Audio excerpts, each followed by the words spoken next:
Palestinians have been offered peace accords and all different kinds of opportunities Israeli propaganda to change this occupation circumstance. Puts occupation in quotes. Time Fuck and this time guy. and time again. We can go back and forth about that. Jake's getting mad. My point as soon as is the occupation in air quotes, so disgusting. There is no moral equivalent to what happened on October 7th. That's true. Israel is totally much disagree. worse. Hey guys, welcome back to the channel. Today I have a great debate for you guys. It's between Cenk Uygur and Dr. Phil.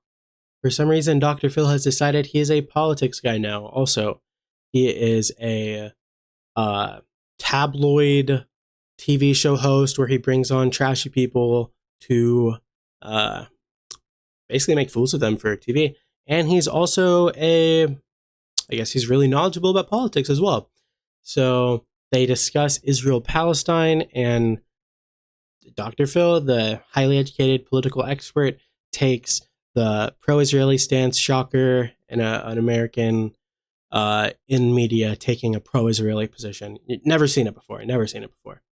But let's get into this. Cenk is going to cook this guy like usual. Rational conversation. So why do I get worked up? Well, there's things that you should get worked up about. And so here, I'll give you an example of getting worked up, but then getting to peace, which is, so on the issue of Israel, I get very, passionate. And so sometimes somebody will call me a name and they'll say, okay, now we're on. And now we go to Warrior Cenk, and now we're fighting, right? But I did this debate at UCLA about Israel. And at the end, I said, if you take away from this that you should hate Israel, you got the exact wrong message. Okay, so our efforts at peace. Cenk has started off a little weird here, buddy. We shouldn't hate Israel. We shouldn't hate, and that's not saying we hate Israelis. We don't have to hate the people. But as a state, I mean, I basically take it as, it's basically like him saying, like, you shouldn't hate Nazi Germany. Like, I think you should be able to hate the state when they're doing horrible things. It doesn't mean you have to hate every individual person in it. Peace, or so that we don't hate each other. So if you are driving more hatred on both sides, you're never going to get to peace. The goal is peace. The goal is not one side winning, right? Then when you look at American politics and culture, wait a minute, why don't we do the same thing? Now, I've been a warrior for a long time, and I think our side needed warriors. I thought we were too soft and quiet, got steamrolled by the right wing 20 years ago, 10 years ago, etc. But now, for God's sake, we need some peacemakers. I couldn't agree more. Look, when you're talking about things like a huge ally of America, which is Israel. They aren't a fucking ally. They don't do shit. Okay? I challenge any Zionist watching this video to tell me what exactly Israel provides for us. Provide a cogent argument. Make it make sense to me.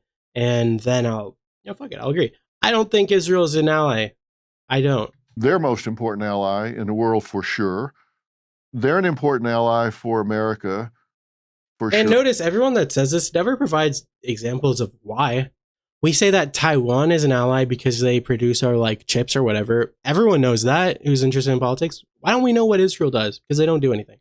They get attacked on October 7th, and it's not long after that sentiment started seeming to turn against Israel. Wow, that's crazy. Israel proceeds to bomb to death whole families, including like 10 children per family. Like, they start bombing to thousands of babies, and then people start not liking them? That's so weird, Dr. Phil. You're so smart. For a time, everybody was like, oh my God, horrible atrocities here. But then it started to turn against Israel because a lot of people in I wonder why. The Gaza Strip were losing their lives, and people were going, oh, that's horrible. And of course it is. War is terrible. Hamas on October 7th. Oh, there were atrocities. Israel against Palestine. War's terrible. Of course there was dead human life, civilians. Now, this has gone on for a long, long time, and there's a ceasefire and apparently a hostage deal. What do you think about that? Yeah, look, it's not about the people, it's about the governments. And so Benjamin Netanyahu is not to be trusted. There's no way that he means that deal. And to be fair to him, he said it right afterwards. He's like, this is not going to hold. But he said it in Hebrew. That one he didn't say in English. True. And he said, we reserve the right to bomb them anytime we like. Well, that's not a peace deal. That's not a real ceasefire. And so, look, if we're being honest, and that's what I do, money in politics controls everything. Yeah.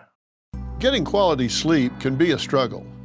Yeah, see, Beyond that's feeling tired. Cenk wants to talk about APAC, and then instant ad cut. Do you guys think that they're gonna go right back to where it just cut off at, or do you think they're gonna skip a bit ahead and maybe skip that whole section about how Israeli donors spend so much money, how pro-Zionist donors spend so much money, how APAC is so influential? I'm sure they're gonna get back to that, right? Let's see.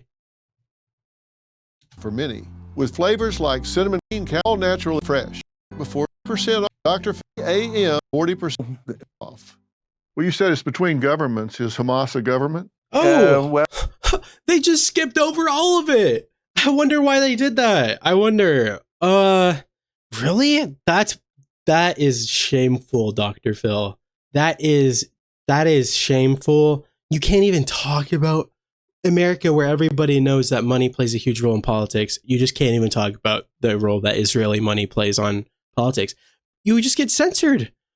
This is unhinged. well, they're in a strange middle ground, right? Because they did actually win an election, but then they canceled elections. So then once you cancel elections, are you a legitimate government or not? But look, whenever you have an occupation, what it does is it breeds radicalism, because you don't have any real power. Any moderate is seen like a collaborator. So if you're more radical, you're going to get more power. So that's why you got to get to peace. So Israel did a peace deal with Egypt. It worked.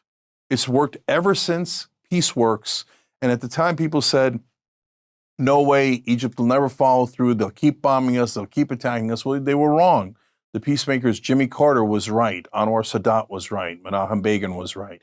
So in terms of Israel, I'm kind of two things. One, stop killing those folks. Here, I'll give you an analogy, Dr. Phil. So it's like a nerd came up to the biggest football player on the team, and he did something bad to him. He kicked him in the shin. And we go, hey, what'd you do that for? Or he kicked him somewhere worse. Now, that guy, the big guy on the football team, has been on top of this little nerd and punched him in the face about 45 times. And the rest of us are going, please, you got to stop punching him. This is brutal. You have to stop. And it doesn't help Israel. It doesn't help the Palestinians. It doesn't help America. And then the last thing is, I'm a populist. That's a good analogy. So sorry, but we've given $300 billion to Israel. Enough. It's too much. Yep. And by the way, they're a grown-up country now. They're strong. They got the strongest military in the Middle East. They have paid family leave. They have universal health care. We don't have either one of those things. They have one of the strongest economies there. You got this. You could do it on your own. Well, in your analogy, who was the kicking in the shins? So the nerd, the little guy, comes in and kicks the big guy in the shin. Okay. Yeah. And so he's got a right to hit him back.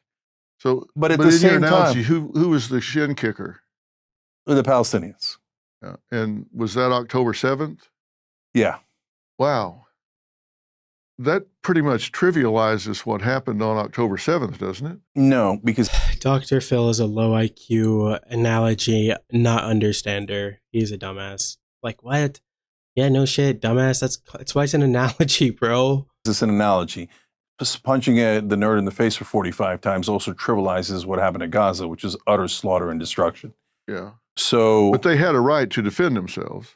Of course. To retaliate. Do you think that when Hamas did what they did on October 7th, that they could predict what was going to happen? So I can't read the minds of Hamas, and I'm opposed to Hamas. I know you are. Yeah, and I think I don't want to characterize you as in any way endorsing what Hamas did on October 7th, because I know you don't. Yeah, so look, nobody ever talks about the whole context of the situation. So the reality is that 5.5 million Palestinians have been occupied by Israel for 57 long years. And so no one would tolerate being occupied at all, let alone for 57 years. And the analogy I often use is Texas.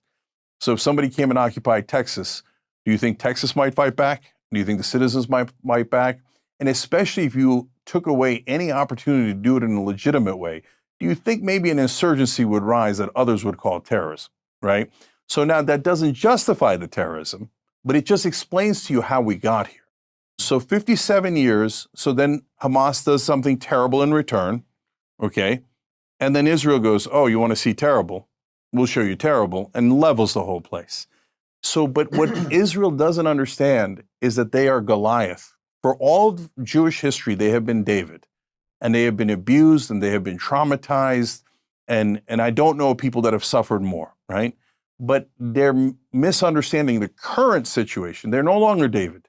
They're Goliath, plus they've got even bigger Goliath behind them. And they're beating up on these folks when they got to let them go. Okay, but you just said a really important word. You just said but. Mm-hmm. You just said for all of this time, they have been David. But that means forget everything I just said. I'm going to now tell you what I really mean. No, it doesn't. Now they're Goliath. No, it just means the situation has changed. It has changed. I'm saying you can't forget all of that time. And I don't want to get into a yeah, but. The situation is complex, and the Palestinians have been offered peace accords and all different kinds of opportunities Israeli propaganda to time. change this occupation circumstance Puts occupation in quotes. time Fuck and this time guy. and time again. We can go back and forth about that. Jake's getting My mad. point As soon as he is occupation and air that quotes, so disgusting. there is no moral equivalent to what happened on October 7th. That's true. I Israel actually is totally much disagree. worse. I think what Israel has done since is far, far worse, and it's empirical. So they've killed 62,000 now. Hamas killed 1,200. My heart breaks for that 1,200. There was kids in there. There was terrible things that were done in there. Now Israel has done every one of those things, but times 60. So don't tell me that Israel is more moral. I would argue they are more immoral. And especially when you're Goliath, you have a responsibility to tread a little bit more carefully. And Israel has done the exact opposite. And remember, they're the ones who started it by occupying them in the first place. There's not a single Texan that would ever tolerate what Israel has done to the Palestinians. Well, we could go over the number of times that Israel has been attacked. And when you say that they have done the same or worse, I don't know of an aggressor that has gone to the lengths that Israel has gone to, dropping leaflets, warning people, get out of this area, get out of this area, get out of this area, because we're coming after the aggressors. To me, they have gone to extreme lengths Jake is losing to it. try and protect civilian life. But Yeah, if you have they went to such extreme lengths that they just happened to murder way more children than any other country in the world in the past year. That makes a lot of sense, Dr. Phil. You should keep doing this political stuff. You're really smart. people that come across and assassinate women, children, and infants in their cribs, Assassinate. and then run back and hide in populous areas, schools, hospitals, and tunnels, and say, well, I'm now in a neighborhood, so you can't come after me. That's violating the rules of war. That's violating every possible Yeah, Dr. measure Phil cares of about violating the rules of war. That's why he supports Israel. warfare that you can possibly do. You can't do that and expect, okay, so I get away with it. That's not going to happen. Okay, so you're turning me back into the warrior, Cenk. Okay, but let me try to handle it a different way. Can I get you to see it from the other perspective? Okay, so I hear what you're saying about the Israeli perspective. Well, then these guys hit me. What do you want me to do? And I have a literal answer to that. I was asked, on October 8th or whenever I went on the first show afterwards, I said, yeah, you should use special forces like we did to get bin Laden. Is it riskier? Of course it is. But as Goliath, you have a responsibility, but you're still going after them. So there are real ways you could do military, you could do economic, you could do diplomatic. Israel has infinite power over the Palestinians. They control their lives completely and utterly. They could kill them at any moment, and they do. And the things that you described, they don't do that anymore at all. They're using an AI program called Where's Daddy? They have no idea if it's the right guy, but they wait till he gets home so that they kill his family with him. It's disgusting and deeply immoral. I think they're a terrorist state, and I think they do terrorism far worse than anything I've seen from the Palestinians. Now, having said all that, preach that shit. Okay, so I'm a bad guy. If you're from Israel's perspective, you go, I don't like that. He's saying mean things about us, and we got every right to occupy these people and keep them as our slaves for 57 long, brutal years, and I'll do it for 500 more years because I'm superior to them. That's how I view Israel. And so I'm not a friend. I'm not like in the sense of what they're doing today. My God, they do a peace deal. I love Israel. Let's go together. Yep. And I want it to be beautiful, safe haven for Jews. They deserve it, etc. But can I see? That's so important. Like, I want to be cool with Israel. I want to go to Israel. That seems like a sick ass country to go to. I want to go see all the cool religious sites. But it's just too disgusting. I can't go support apartheid. That's immoral and it's evil. So no, I won't go visit. But if they change that, I would love Israel. No longer have any hatred for the state. And yeah, everything will be cool, guys. Just stop being meanies. Stop doing mean things to the Palestinians. It is not cool. Get you to see the Palestinian perspective. How long do you want me to be occupied? How long do you want me to live under the thumb of a different people? How long would you accept that? What would you do that was different? And they've tried everything. They've gone to the UN, just like Israel did, rebuffed. They've tried diplomacy, rebuffed. They try everything, rebuffed, because Israel has infinite power because it controls America. I can look at it from Palestinians' point of view, and I hate the loss of life in Palestine. I absolutely hate the loss of life. I don't think he hates it very much. I think when Hamas made the attack they did on October 7th, they put a sequence of events into play that they knew was going to happen. They don't value life, they value death. And I think they put all of those people in harm's way. They knew what they were doing when they did it. They're responsible for what's happening in Gaza Strip when they did what they did. They knew what was going to happen when they did it. So it's happening. And now this peace accord, will it hold? Netanyahu is, I suppose, skeptical of it when you're dealing with people in power whose prime directive is you be dead. It's hard to negotiate with people who are oriented to wipe you off the face of the earth. I feel like Cenk's face is exactly my feelings any way you want. From the river to the sea, it's in the fucking Likud charter. Everyone knows this, but some college kids chant from the river to the sea, and it's genocidal. It's genocidal. You need to stop it. Hamas is so evil. That is what it is. It's so hard not to get frustrated. I'm trying to make peace here, but Dr. Phil, look, last things on this. Number one, Netanyahu has said from the river to the sea.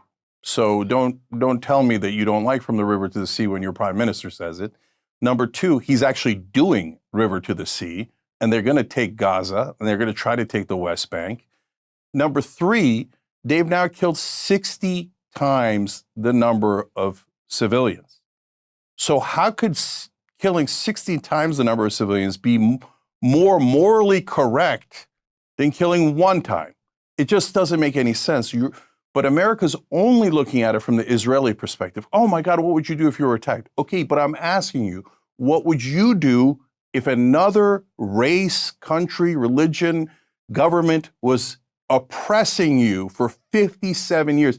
They have to go to checkpoints. They get humiliated at every checkpoint. They have no rights at all. The settlers have killed 1,000 people in the West Bank. Nothing to do with the Gaza Strip, nothing to do with Hamas. Hamas is not in charge of the West Bank. They kill, oppress, humiliate, and then they go, I can't believe you're mad about it. Oh my God, I can't give you freedom because you don't like Israel. How were they supposed to like Israel? At what point would they have liked Israel? When they drove them from their homes in 1948? When they drove them off their land in the West Bank, the Gaza Strip? At what point, I mean, what kind of perverse logic is, I'm going to brutalize you for 60 years, but you have to love me. If you don't love me, then I'm not going to do peace with you. No, that's just saying I don't want to do peace with you. I don't want it. I want more land. And look at this. What a wonderful coincidence. Now, Trump is talking about giving them more land. Look, so the right-wing government of Israel is a plague upon this earth. And so I have tremendous sympathy for the people and the citizens of Israel. I have tremendous sympathy for Jewish people all across the world. And I think Netanyahu is putting them in more danger than I have ever seen in my life. He's not just terrible for Palestinians. He's not just terrible for Americans. He keeps taking our money over and over again. He's terrible for all Jews across the world. He's driving up anti-Semitism beyond description. He's doing all the things that people said that they would do. No, stop. You're a trope machine. Stop. And he won't stop because America enables him and keeps giving him blank check after blank check. I don't want to give another dollar to Israel until we have paid family leave. They have it, we don't. Why are we giving them money? Why don't they give us the $300 billion back? Do you hope the peace accord holds? Of course. I mean, you hope the hostages are returned? Of course. And do you think there's a chance it will? No, none. Israel wants that land. I guarantee you to you on this show, and you'll see I'm right. They're going to go in and try to take the land because they never actually cared about anything but taking that land. And they're going to make us pay for it. All right, well, we'll watch and see if you're right. Yep. All right, you said it here. Mm-hmm. All right. $36 trillion in 2020. Why did you do that? Okay, that's all for this episode. We have seen Dr. Phil should stay out of politics, buddy. Stick to your trashy tabloid TV show. We don't want to hear your dog shit Zionist takes. Fucking interviewing Benjamin Netanyahu looking ass. Fuck you. Cenk W as always. Dr. Phil L. If you enjoyed the content, leave a like, comment, subscribe. Have a good day.